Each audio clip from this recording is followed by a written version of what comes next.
오늘 주님께서 주신 말씀은 요한계시록 2장 18절부터 29절까지의 말씀입니다. 제가 봉독하겠습니다. 두아디라 교회의 사제에게 편지하라. 그 눈이 불꽃 같고 그 발이 빛난 주석과 같은 하나님의 아들이 이르시되, 내가 네 사업과 사랑과 믿음과 섬김과 인내를 아노니 내 나중 행위가 처음 것보다 많도다. 그러나 내게 책망할 일이 있노라. 자칭 선지자라 하는 여자 이세벨을 내가 용납함이니 그가 내 종도를 가르쳐 꿰어 행음하게 하고 우상의 제물을 먹게 하는도다.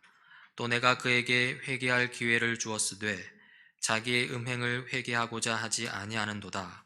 볼지어다, 내가 그를 침상에 던질 터이요 또 그와 더불어 간음하는 자들도 만일 그의 행위를 회개하지 아니하면 큰 환난 가운데 던지고, 또 내가 사망으로 그의 자녀를 죽이리니 모든 교회가 나는 사람의 뜻과 마음을 살피는 자인 줄 알지라. 내가 너희 각 사람의 행위대로 갚아주리라. 두아디라에 남아있어 이 교훈을 받지 아니하고 소위 사탄의 깊은 것을 알지 못하는 너희에게 말하노니 다른 짐으로 너희에게 지울 것은 없노라. 다만 너희에게 있는 것을 내가 올 때까지 굳게 잡으라. 이기는 자와 끝까지 내 일을 지키는 그에게 만국을 다스리는 권세를 주리니 그가 철장을 가지고 그들을 다스려 질그릇 깨뜨리는 것과 같이 하리라. 나도 내 아버지께 받은 것이 그러하니라. 내가 또 그에게 새벽벌을 주리라. 귀 있는 자는 성령이 교회들에게 하시는 말씀을 들을지어다. 아멘. 네, 오늘 갑자기 계시록 2장, 3장을 살펴보게 되는데요. 특별한 이유가 있습니다. 제가 편목과정을 지금 밟고 있잖아요. 그 가운데 이제 요한계시록 수업이 있는데 그 수업 과제 중에 하나가 이 본문을 가지고 설교문을 써라 합니다. 제가 따로 설교문을 쓸 수 있는 상황이 아니라서 그럼 설교를 이걸로 하자 하고 정하게 되는데요. 아무튼 다음 주 금요일까지 제출해야 되고요. 오늘 설교하고 다음 주에 제출할 겁니다. 여러분 점수가 어느 정도 되는지 여러분께서 평가하실 절호의 기회인데요. 너그럽게 들어주시기 바랍니다. 네, 요한계시록 2장 3장에는 7개의 교회가 등장합니다. 그 교회를 향해서 요한이 편지를 이제 쓴 것인데요. 7교회 중에 오늘은 두아디라 교회, 요 교회를 살펴보려고 합니다. 바로 18절부터 보자면요, 이렇습니다. 두아디라 교회의 심부름꾼에게 이렇게 써보내라. 그 눈이 불꽃과 같고 그 발이 놋새와 같으신 분, 곧 하나님의 아들이 이렇게 말씀하신다. 이 두아디라 교회에게 편지를 써서 보내라고 하는데요. 그 첫 내용은 이 편지를 보내시는 분, 그 분에 대한 이 소개가 나옵니다. 그 눈이 불꽃과 같다고 하죠. 또 모든 것을 꿰뚫어 보시는 분입니다. 진리와 비진리, 참과 거짓을 단번에 분별해 내시는 분입니다. 또 그 발이 놋새와 같다고 하죠. 모든 악한 것들을 밟아 부수는 이 강한 발입니다. 즉 종말의 때 이 모든 악을 심판하시는 분입니다. 이렇게 거짓을 분별해 내고 이 거짓을 심판하시는 분은요, 다름 아닌 하나님의 아들입니다. 바로 예수 그리스도를 가리키는 것이죠. 이 예수님을 가리켜 이 하나님의 아들이라고 지칭했는데요. 사실 예수님더러 하나님의 아들이라고 하는 표현은 이 신약 성경 전체에 자주 등장합니다. 그런데요, 이 요한계시록에서는 단 한 번만 여기서 하나님의 아들 이렇게 지칭한 거 등장합니다. 의미심장하죠? 왜 두아디라 교회를 향해서는 유독 이 예수님을 하나님의 아들이시다라고 했냐면요, 이 두아디라 교회의 상황 때문에 그렇습니다. 이 당시 두아디라는 이 아폴로를 이 도시의 수호신으로 숭배하고 있었습니다.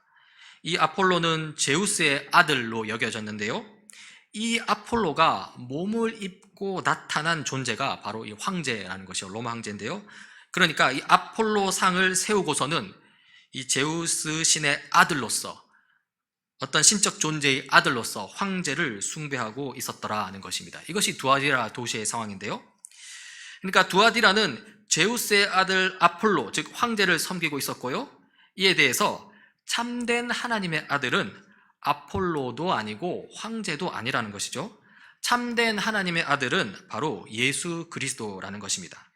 그러니까 이 18절은요, 모든 악한 것을 분별해 내시고 또 모든 악한 것을 심판하시는 이 참된 하나님의 아들 예수 그리스도께서 하시는 그 말씀을 들으라는 것입니다.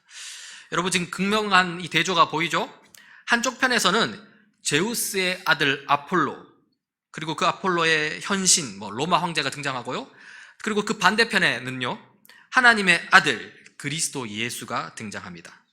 이 두아디라 교회를 향한 이 메시지에는 시작부터 이 강력한 대립이 나타나고 있는데요, 제우스의 아들을 숭배할 것이냐 아니면 하나님의 아들을 예배할 것이냐를 묻고 있는 것입니다.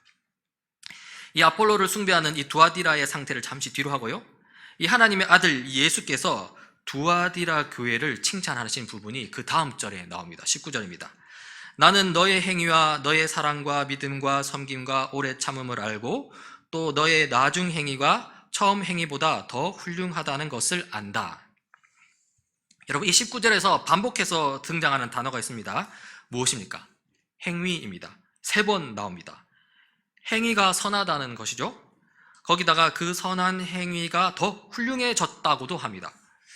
이 사랑과 믿음, 이 섬김과 오래 참음에서 나오는 행위가 더 나아졌다는 것인데요, 우리는 이것을 어떻게 봐야 할까요?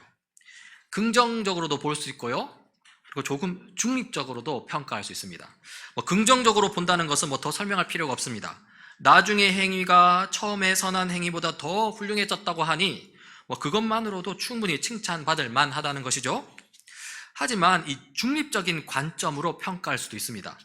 그러니까 이 두아디라 교회가 정말로 훌륭해서 그 행위까지도 훌륭해진 것이 아니라요, 그냥 상황이 그렇게 되도록 만들었다는 것입니다.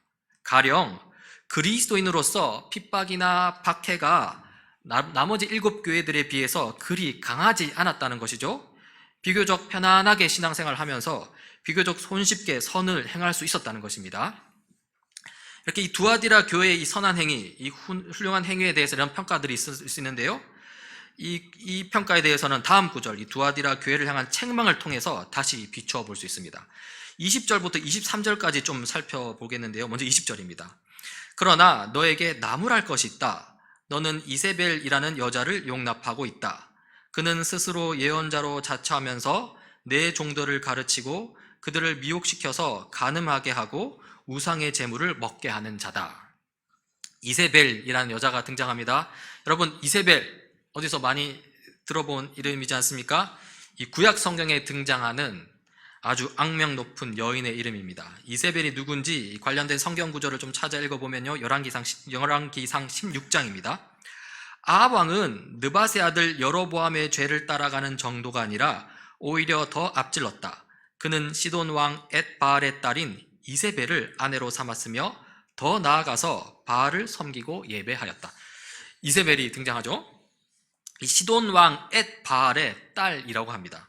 이 엣바알은 좀 풀어 설명하자면 바알의 사람, 바알이 그와 함께 한다는 뜻인데요, 이세벨의 아버지는 이 뿌리 깊은 바알 숭배자라는 것입니다. 당연히 이세벨도 바알 숭배자였겠죠.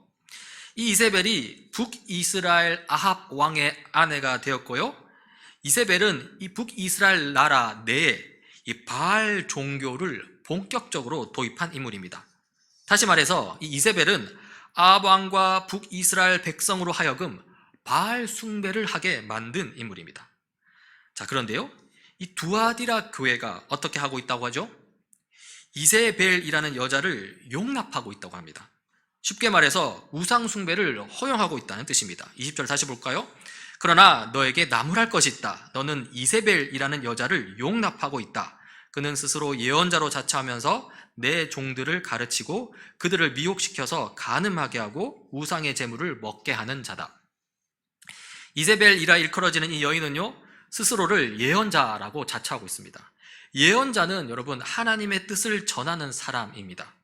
참된 예언자는 참된 하나님의 뜻을 전하고요, 거짓된 예언자는 거짓된 우상의 뜻을 전하는 사람입니다. 그런데 이세벨은 거짓 예언자입니다. 그런데요, 이 거짓 예언자가 누구를 가르친다고 나옵니까?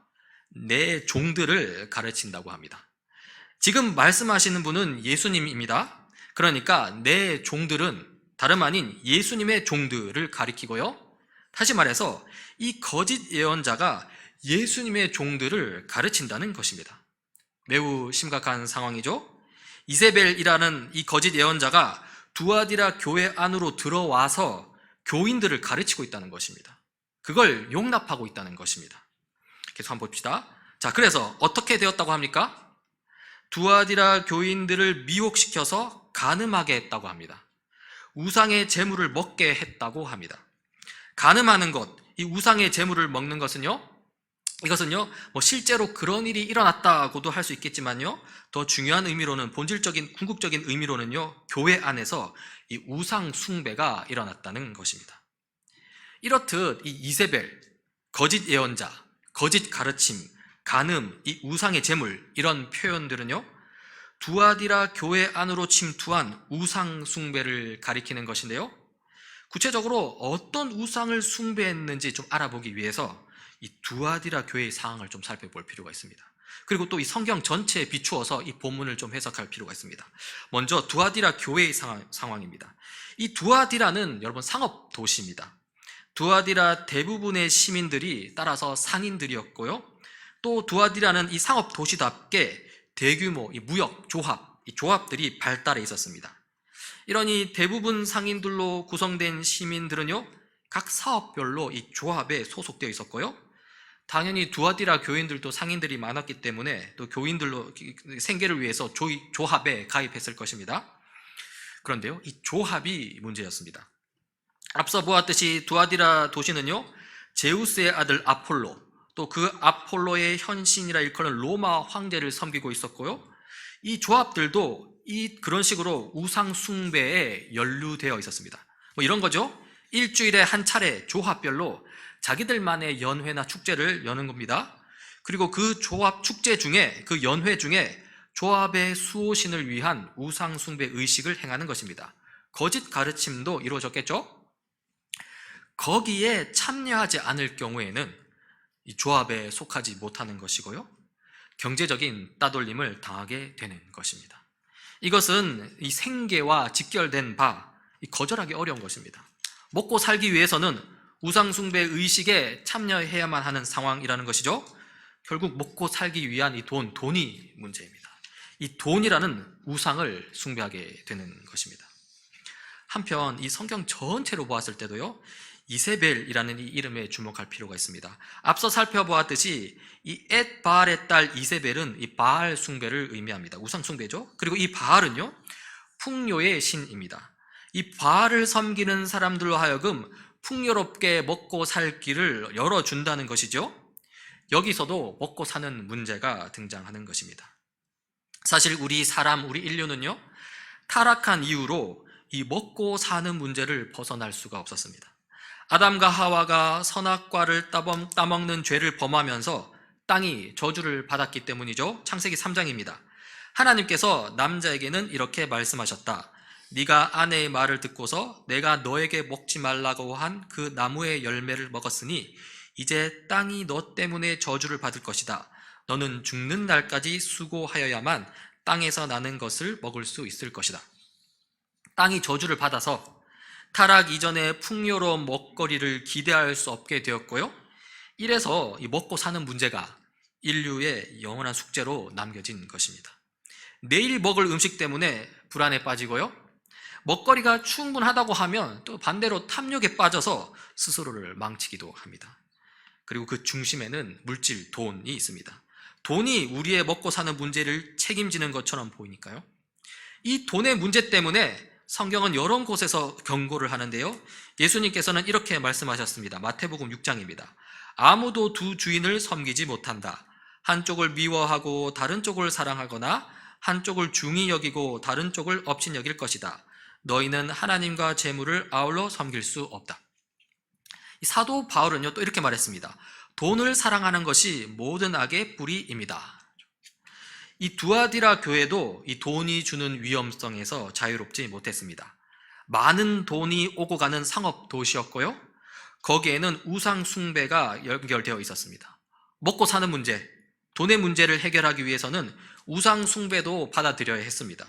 그리하여 이 두아디라 교회에는 이세벨로 상징되는 바 온갖 이방 신들을 숭배하고 또 돈을 숭배하는 우상 숭배가 스며들게 된 것이죠. 사실 이 돈의 문제는 오늘날에도 마찬가지입니다. 우리도 돈이 주는 위험성에 노출되어 있고요, 자주 돈이라는 우상 숭배에 빠지기도 합니다. 자, 그렇다면 이 어떤 식으로 돈과 재물, 물질을 숭배하는 것이 두아디라 교회에 들어왔는지 좀 더 구체적으로 살펴보려고 하는데요, 요한계시록 2장 24절에 보면 사탄의 깊은 흉계라는 표현이 나옵니다. 그 흉계가 무엇인지 좀 보자는 것인데요, 일단 24절은 이렇습니다. 그러나 두아디라에 있는 사람들 가운데에서 그의 가르침을 받아들이지 않는 사람들, 곧 사탄의 깊은 흉계에 물들지 않은 사람들인 너희 남은 사람들에게 내가 말한다. 나는 너희에게 다른 짐을 지우지 않겠다. 24절은 이 두아디라 교회의 심각한 상황, 즉 우상 숭배라는 상황이죠. 그 상황에 빠지지 않은 남은 자들에 대해서 이야기하는데요, 그들은 이 사탄의 깊은 흉계에 물들지 않았다고 합니다. 이 사탄의 깊은 흉계는요, 이 이세벨로 대변되는 거짓 예언자의 거짓 가르침이라고 할 수 있습니다. 이 많은 학자들에 따르면 이것은 영지주의적 가르침을 가리킨다고 합니다. 영지주의 좀 어려운 단어인데요, 이것은요 아주 간단히 말해서 영혼과 육체를 분리시키는 것입니다. 이때 영혼은 본질적으로 선한 것으로 취급합니다. 반대로 육체는 본질적으로 악한 것입니다. 그래서 영지주의자들에게 구원이라는 것은요 뭐냐면 이 선한 영혼이 악한 육체로부터, 이 악한 육체라는 감옥으로부터 벗어나는 것, 이렇게 됩니다. 이런 가르침이 전해졌다는 것이죠. 그런데 이 영지주의는요, 이 돈 숭배, 물질 숭배와 아주 쉽게 연결될 수 있습니다. 뭐 이런 식입니다. 이 영지주의 가르침에 따르면 육체는 선합니까, 악합니까? 악하죠? 악합니다. 육체는 원래부터 악하다는 것입니다. 육체는 어차피 고칠 수 없는 것입니다. 육체는 벗어나야 할 감옥에 불과한 것입니다. 그래서 어떻게 합니까? 육체와 관련된 일에 관해서는 뭐 어떻게 하든 상관없다는 것입니다. 육체의 영역은 원래 악한 것이니까 거기에서는 악하게 일을 해도 상관없다는 것입니다. 그냥 거기를 포기해버리는 것이죠. 그리스도인에게 이러한 가르침이 침투하게 되면요, 주일의 교회 생활과 평일의 직장 일터 생활을 분리하게 됩니다. 그 다음에는요, 주일의 교회 생활은 영혼과 관련된 것이어서 거룩한 일이고 가치 있는 일이지만요, 평일의 일터 생활은 먹고 사는 이 육체와 관련된 것이어서 어차피 세속적이고 악한 것, 그렇게 되어버린다는 것이죠. 그래서 어떻게 됩니까? 그 악한 육체의 영역, 그 세속적인 직장과 일터의 영역에서는 우상 숭배에도 상관없다는 것입니다. 이런 식으로 일상 영역에서는 돈이라는 우상을 숭배하게 되는 것이죠. 영혼을 다루는 주일, 교회에서는 하나님을 섬기지만요, 육체를 돌보는 평일, 일상에서는 돈을 섬기는 것입니다. 하나님과 돈을 동시에 섬기고자 하는 것이고요, 우리는 이것을 혼합주의, 종교 혼합주의 이렇게 할 수 있습니다. 신앙을 아예 포기하지는 않습니다. 그저 적당히 타협하는 신앙이고요, 그래서 아주 교묘하다 할 수 있습니다. 과연 이 사탄의 깊은 흉계라 할 만합니다.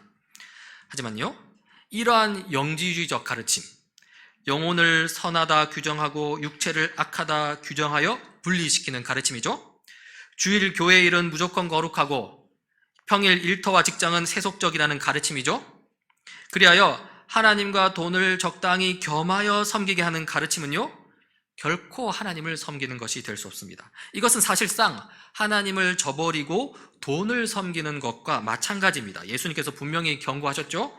아무도 두 주인을 섬기지 못한다. 한쪽을 미워하고 다른 쪽을 사랑하거나 한쪽을 중히 여기고 다른 쪽을 업신 여길 것이다. 너희는 하나님과 재물을 아울러 섬길 수 없다. 다시 계시록 2장 21절로 가보면요, 예수님께서는 이러한 이세벨의 우상 숭배를 회개할 기회를 주십니다. 하지만 두아디라 교회의 많은 사람들이 회개치 않았습니다. 적당히 혼합하여 타협하는 신앙생활을 한 것 같습니다. 21절을 읽어보겠습니다. 내가 그에게 회개할 기회를 주었으나 그는 자기 음행을 회개하려 하지 않았다. 그리고 이렇게 회개하지 않으면요, 결국 심판을 받게 됩니다. 그 다음 구절들입니다. 보아라, 나는 그를 병상에다 던지겠다. 그와 더불어 간음하는 자들도 그와의 행위를 회개하지 않으면 큰 환난을 당하게 하겠다. 그리고 나는 그의 자녀들을 반드시 죽게 하겠다. 그러면 모든 교회는 내가 사람의 생각과 마음을 살피는 분임을 알게 될 것이다. 나는 너희 각 사람에게 그 행위대로 갚아주겠다. 우상 숭배에서 회개하지 않으면 병상에다가 던져버리겠다고 하지요. 큰 환난을 당하게 하겠다고 하시죠. 하나님을 예배하는 하나님의 자녀가 아닌 우상을 예배하는 이세벨의 자녀들은 반드시 죽게 될 것이라고 합니다. 자, 지금 이 시점에서요, 우리 한번 따져봅시다. 두아디라 교회 내에서요, 이세벨의 가르침에 넘어간 사람이 있고요, 그리고 이세벨의 가르침에 넘어가지 않은 사람들도 있습니다. 그렇죠? 남은 자들이라고 그랬죠? 그러면 이 두 부류의 비율은 교회 내에서 어느 정도가 될까요? 이세벨의 가르침에 넘어간 사람이 많을까요? 아니면 이세벨의 가르침에 넘어가지 않고 남은 사람들이 많을까요? 이 성경 전체를 보면 이 남은 자 사상이라는 게 있습니다. 그런데요, 이 이스라엘의 남은 자는요, 항상 소수였습니다. 다 이방 나라에 붙잡혀가고 다 우상 숭배에 넘어갔고요, 결국 신실한 소수만 남았다는 것입니다. 두아디라 교회도 마찬가지라고 할 수 있습니다. 대부분 다 넘어갔습니다. 혼합주의, 타협하는 신앙에 빠졌고요, 그리고 일부만 순수한 신앙을 지켰습니다. 이렇게 적당히 타협하는 신앙을 견지하고 있는 두아디라 교회였고요. 그렇다면 두아디라 교회는 그 당시 두아디라 사회를 살아가는데 별 문제가 없었을 것입니다. 딱히 박해받을 일도 없고요, 적당히 선을 행하면서 적당히 예수님도 믿고 적당히 우상 숭배도 하고 그러는 것이죠. 자, 두아디라 교회가 정말로 이러한 상황이라면 다시 두아디라 교회를 칭찬한 19절로 가서 그들의 행위를 평가해 보자고요. 19절은 이렇습니다. 나는 너의 행위와 네 사랑과 믿음과 섬김과 오래 참음을 알고 또 네 나중 행위가 처음 행위보다 더 훌륭하다는 것을 안다. 예수님께서 두아디라 교회의 행위를 3번이나 반복하시면서 칭찬하시는데요, 과연 이걸 칭찬으로만 볼 수 있느냐는 것이죠. 행위를 칭찬하시긴 했지만요, 그 행위 이면에 그 중심 동기까지 과연 하나님께서 칭찬하셨을까? 이것도 한번 고민해 보게 되는 것이죠. 물론 사랑과 믿음, 섬김과 오래 참음에 대한 언급이 있긴 하지만요, 이것은 우상 숭배에 빠지지 않았던 소수에게만 해당되는 것은 아닐까? 그리고 나머지 대다수는 그 중심 동기가 불순했기에 이 두아디라 교회 전체적으로는 단지 선한 행위를 칭찬하는 데에만 그치지 않았을까? 이렇게 한번 추측해 볼 수도 있다는 것입니다. 실로 예수님은 중심을 보시는 분입니다. 여러분, 계시록 18절에 보면 예수님은 그 눈이 불꽃과 같아서 사람과 사물의 깊은 곳까지 통찰하시는 분입니다. 중심을 보는 거죠. 18절 읽어보면 되겠습니다. 두아디라 교회의 심부름꾼에게 이렇게 써 보내라. 그 눈이 불꽃과 같고 그 발이 노새와 같으신 분, 곧 하나님의 아들이 이렇게 말씀하신다. 중심을 보시는 분이시죠. 또 23절 후반부에 보면요, 이렇게 나옵니다. 그러면 모든 교회는 내가 사람의 생각과 마음을 살피는 분임을 알게 될 것이다. 나는 너희 각 사람에게 그 행위대로 갚아주겠다. 여기서도요, 예수님은 사람의 생각과 마음, 그 중심, 동기를 보시는 분이라는 것이죠. 물론 행위를 보시고요, 또 행위에 따라 심판하시는 분이시만요, 그러나 행위만 보시지는 않는다는 것입니다. 그 중심 동기까지 보신다는 것입니다. 결국 이 두아디라 교회의 상태는요, 아주 좋지 못합니다.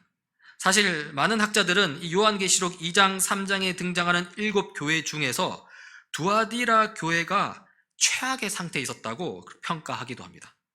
칭찬의 대상이 되는 그 행위조차 사실 위태위태한 상황이라는 것이죠.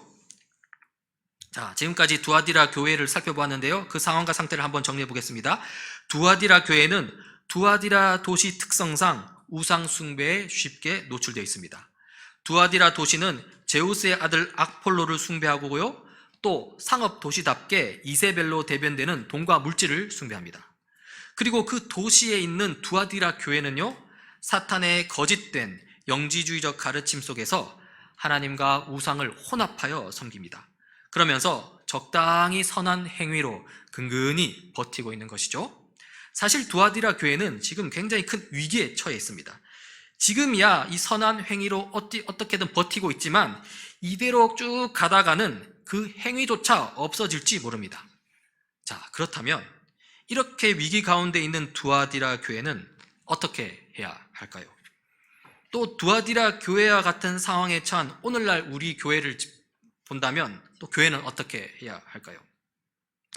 이 지점에서 우리 두아디라 교회의 남은 자들에게 말씀하시는 예수님의 말씀을 들어야 합니다. 24절, 25절인데요.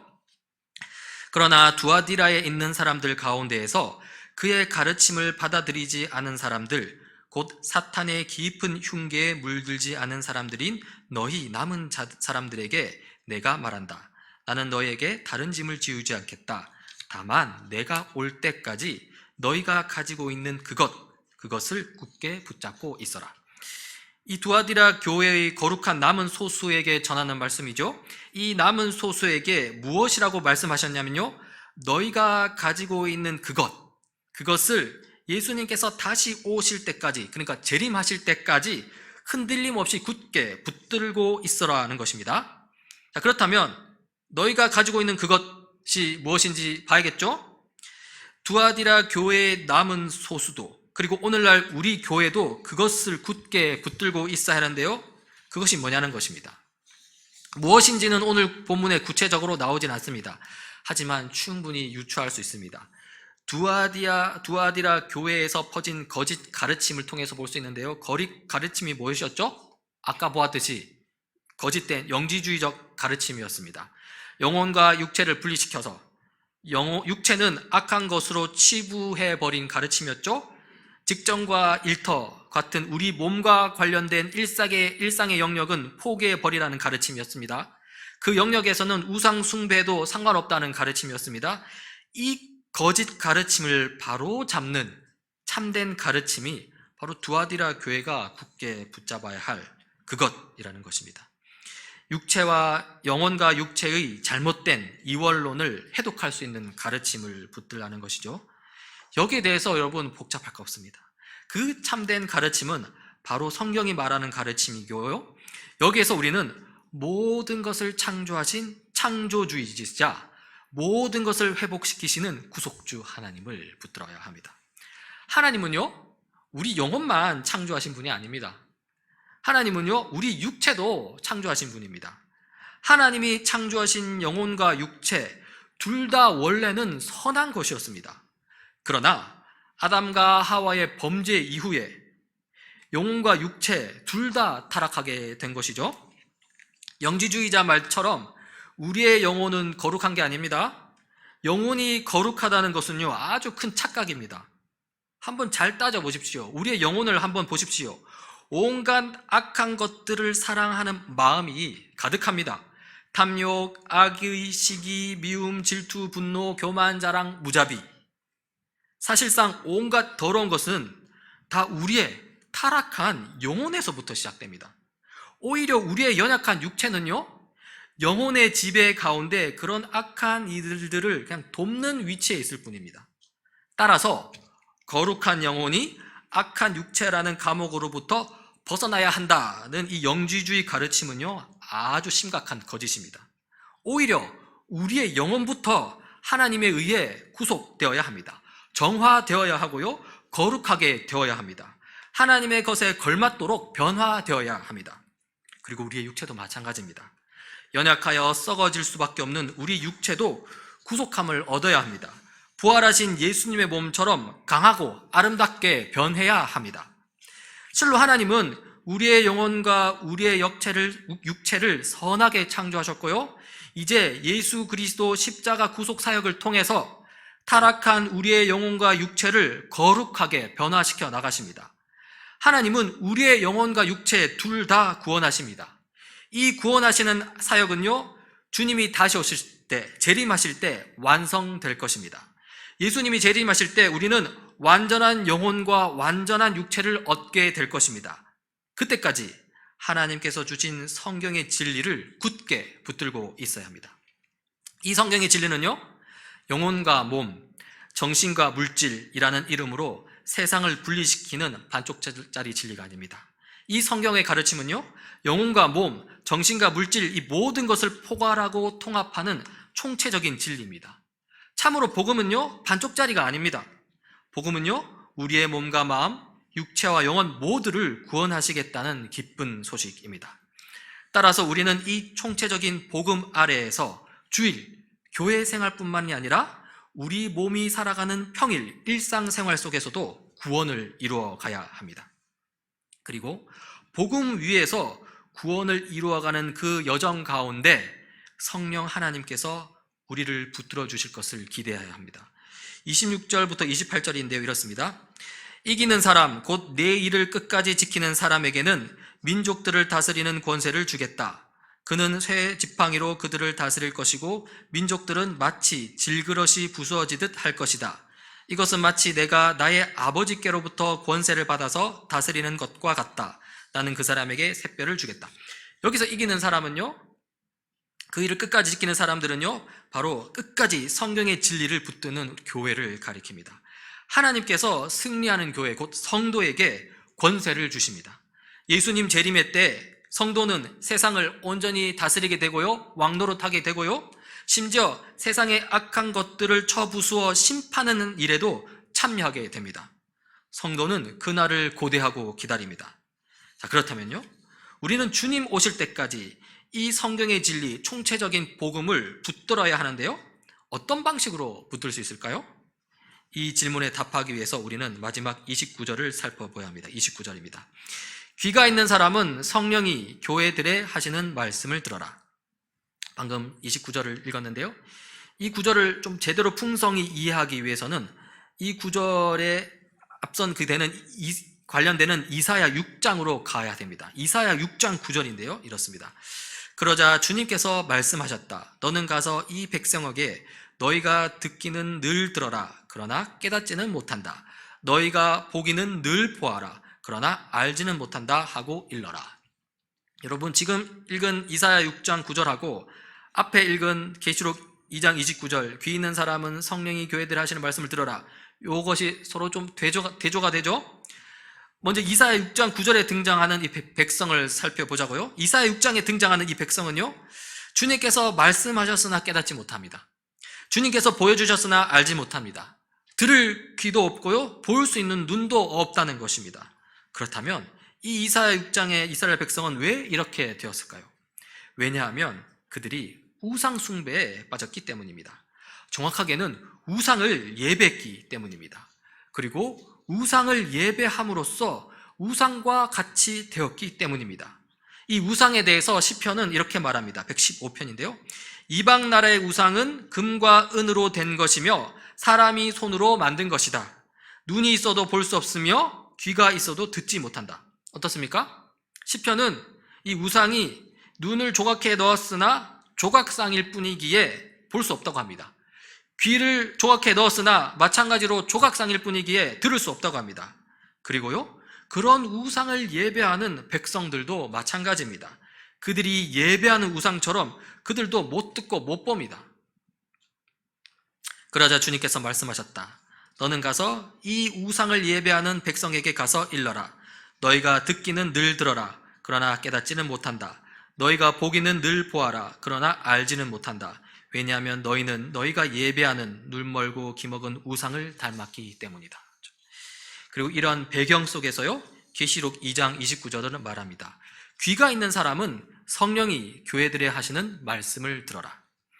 29절 말씀은요, 1차적으로 이 두아디라 교회에게 하시는 이 오늘 본문 말씀을 들으라는 의미도 있겠지만요, 이 우상 숭배라는 맥락 속에서 우상을 닮지 말라는 의미도 있습니다. 그러니까 우상처럼 듣지 못해서 깨닫지 못하는 일이 없도록 하라는 것입니다. 우상처럼 보지 못해서 알지 못하는 일이 없도록 하라는 것입니다. 그러니까 우상을 닮지 말라는 것입니다. 그리고요, 이것은 곧바로 우리에게 하나의 큰 전환을 요구하는데요, 그 전환이 뭐겠습니까? 우상을 닮지 말라는 것은요, 곧 하나님을 닮으라는 것입니다. 그러면 하나님을 닮기 위해서 우리는 무엇을 해야겠습니까? 바로 참되신 하나님을 예배해야 합니다. 다시 말씀드립니다. 오늘 두아디라 교회를 향한 메시지는요, 그리고 우리를 향한 메시지는요, 이 하나의 결론에 도달하는데요, 우상을 숭배함으로써 생명 없는 우상처럼 되지 말라는 것이고요, 살아계신 참된 하나님을 예배함으로써 생명이 풍성한 하나님을 닮아가라는 것입니다. 참으로 하나님을 예배함으로써 하나님을 닮아가야 합니다. 하나님을 닮는다는 것은요, 단순히 행동의 변화, 행위의 모습만을 요구하는 데 그치지 않습니다. 두아디라 교회처럼 우상 숭배를 방치하면서 행위만 선에서는 부족하다는 것입니다. 그래서는 곧 무너지고 만다는 것입니다. 행동과 행위이면 그 생각과 마음까지도 변화해야 합니다. 그것은 곧 하나님을 닮는 것이죠. 그러니 하나님을 예배하십시오. 하나님을 예배함으로써 하나님을 닮아 가십시오. 특별히 오늘 우리가 함께하고 있는 이 주일 공적 예배에 대해서 말씀드리고 싶습니다. 이 예배는 하나님께서 예수 십자가 보혈로 그 은혜로 베푸신 자리입니다. 그러니 이 예배를, 이 공예배를 무엇보다 가치로 매길 수 없는 이 공예배를 소중히 여기시기 바랍니다. 우리는 우리 모든 삶의 자리가 예배의 자리라고 하지만요, 온 교우가 함께 모여드리는 이 공예배는 특별한 자리입니다. 여기서부터 예배의 삶이 시작되는 것입니다. 주일 공예배를 가벼이 여기면서 평일 삶의 예배를 소중히 여긴다는 것은요, 어불성설입니다. 이치에 맞지 않은 것입니다. 주일 공예배의 은혜를 누리지 못하면서요, 평일 삶의 예배, 삶의 순종을 이루어 간다는 것은요, 사실상 거의 불가능입니다. 그러니 먼저 주일 공예배를 통해 이 하나님을 예배함으로써 하나님의 생각을 닮아가야 합니다. 일주일에 한 번 주어진 이 공예배 시간을 통해 하나님을 예배함으로써 하나님의 마음을 닮아가야 합니다. 이 주일 공예배를 통해서 하나님을 닮아가고요, 그 하나님을 닮은 인격과 성품으로 우리 삶의 예배를 이어가는 우리 다니엘 새시대 교회 되길 간절히 바랍니다. 네, 같이 기도하시겠습니다. 하나님 아버지, 오늘 이 공예배로 불러주신 은혜 감사합니다. 이 공적 예배를 통해 우리가 더욱더 하나님을 닮기 원합니다. 특히 온갖 우상으로 가득한 세상입니다. 타락한 세상에 노출된 우리의 생각과 마음이 이 공예배를 통해 하나님을 닮아가게 하시고 우리의 선한 행위가 하나님의 기쁨이요 영광이 되게 하옵소서. 그리하여 오히려 이 세상을 향해 복음의 경종을 울리는 삶을 살게 하옵소서. 오늘 부득이하게 이 공예배에 참석하지 못하는 교우들을 기억하시고 위로하여 주옵소서. 이들의 힘든 상황을 붙들어 주셔서 함께 예배할 수 있도록 도와주옵소서. 주님 다시 오시는 그날 영광스럽게 변화될 우리 모습과 우리 세상을 기대하고 소망합니다. 우리의 중보자 되신 예수 그리스도 이름으로 기도드립니다. 아멘.